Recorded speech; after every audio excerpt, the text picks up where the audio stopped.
कांग्रेस के वरिष्ठ नेता दिग्विजय सिंह ने ट्वीट करके यूपीएससी में चयन प्रक्रिया को लेकर के कुछ बड़े सवाल खड़े किए। हमारे साथ खासतौर पर बात करने के लिए दिग्विजय जी खुद हैं। दिग्विजय जी, मैंने आपके सीरीज ऑफ ट्वीट्स देखे जिसमें आप सवाल खड़े कर रहे हैं चयन प्रक्रिया पर। आपने यूपीएससी चेयरमैन की क्वालिफिकेशन भी पूछी, ऐसा क्यों? कारण ये है कि जिस प्रकार से ये राष्ट्रीय स्वयंसेवक संघ और भारतीय जनता पार्टी शासन में आने के बाद किस प्रकार से यूपीएससी का राजनीतिकरण करते हैं, वो इस बात से साबित हो जाता है कि उनके सदस्य जो इनको मनोनयन किया जाता है वो सामान्यतः वो होते हैं जो कि उनकी आइडियोलॉजी के साथ जुड़े हुए हों।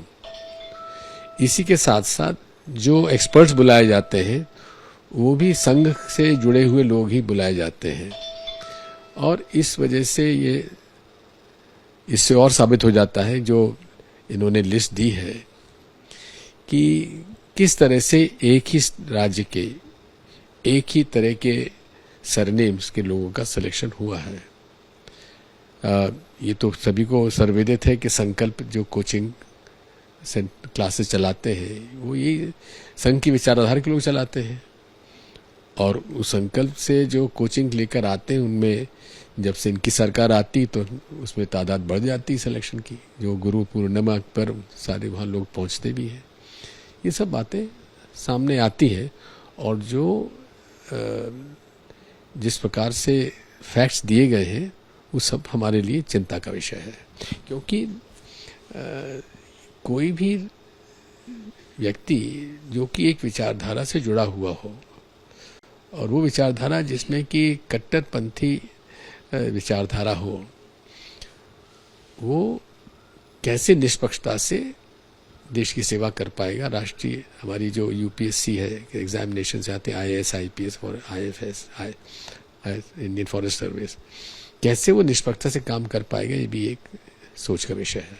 दिग्विजय जी, आर यू श्योर? क्योंकि आप ये कह रहे हैं कि एक पर्टिकुलर राज्य, मैंने आपके ट्वीट्स देखे थे, गुजरात का उसमें रेफरेंस था सरनेम्स की जो आप बात कर रहे हैं, क्योंकि बहुत ही एक्स्ट्राऑर्डिनरी ब्रिलियंट बच्चे इसमें बैठते हैं और वो क्वालिफाई कर पाते हैं। ऐसे में ये आरोप लगाना दिग्विजय, ये आरोप जो है वो तथ्यों के आधार पर जिन्होंने किया है उससे मैं सहमत हूँ। आपकी मांग क्या है? अब आप, मैंने देखा कि आपने मांग की है कि भाई इस पर किसी को अगर योग्य उम्मीदवार है, अगर वो छूट गया है तो उसको पीआईएल लगा के इसकी इन्वेस्टिगेशन कराना चाहिए। सर, सिलेक्शन प्रक्रिया पर सवाल उठाना, क्योंकि बड़ा रोबस्ट माना जाता है यूपीएससी। यही रोबस्ट अभी तक था, अब नहीं है। ये आपका बड़ा आरोप है? मेरा आरोप है। आपको लगता है UPSC is now compromised? Absolutely influenced, compromised. इस मुद्दे को आप दिग्विजय सिंह कैसे आगे बढ़ाएंगे? आप कह रहे हैं कि इस पर पीआईएल होना चाहिए, आप खुद क्या कोई इसको टेकअप करने वाले? मैं इसके तथ्य इकट्ठे करूंगा, अगर मेरे पास तथ्य इकट्ठे हो जाते जो कि उन्होंने दिए हैं उसको फिर वेरीफाई करूंगा, और उसके आधार पर हम फिर और आगे बढ़ेंगे। बस एक सवाल और सर, किसके इशारे पे आपको लगता है अगर ऐसा है तो कौन हो सकता है इसके पीछे? इसके पीछे विचारधारा से जुड़े हुए लोग जो हैं, और राष्ट्रीय स्वयंसेवक संघ जो कि अनरजिस्टर्ड बॉडी है, कितना पावरफुल बॉडी है आप जानते हैं इसको। हर जगह उनके सारे लोग उसमें आ गए, और विशेषकर शिक्षण संस्थाओं में, इंडियन इंस्टीट्यूट में जहाँ की बेसिक क्वालिफिकेशन उनकी नहीं है, उनको उसमें डायरेक्टर बनाया है इन लोगों ने।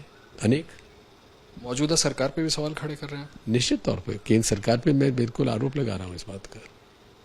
दिग्विजय जी, आपसे बात कर रहा हूँ इसलिए एक सवाल और जरूर पूछना चाहूंगा। यूनिफॉर्म सिविल कोड को लेकर के एक अलग बहस छिड़ गई है, फिर से उस पर लोगों की राय मांगी गई है। आपकी पार्टी 2018 में तो विधि आयोग ने साफ इस बात को कहा है कि अभी इसकी आवश्यकता नहीं है। फिर से राय मांगना किसका कहाँ तक उचित है, मैं नहीं समझता। क्या आपको मैंने पार्टी का स्टेटमेंट देखा, वो कह रहे हैं कि इसकी कोई जरूरत नहीं है। मैं सहमत हूँ उससे। बहुत बहुत शुक्रिया हमसे बात करने के लिए दिग्विजय सिंह साहब, जिनका कहना है कि यूपीएससी की जो चयन प्रक्रिया है वो कॉम्प्रोमाइज्ड है और निश्चित तौर पर इसको और स्टडी करके वो आगे टेकअप करेंगे। कैमरामैन अजीत चाको के साथ आशीष कुमार सिंह, एबीपी न्यूज, दिल्ली।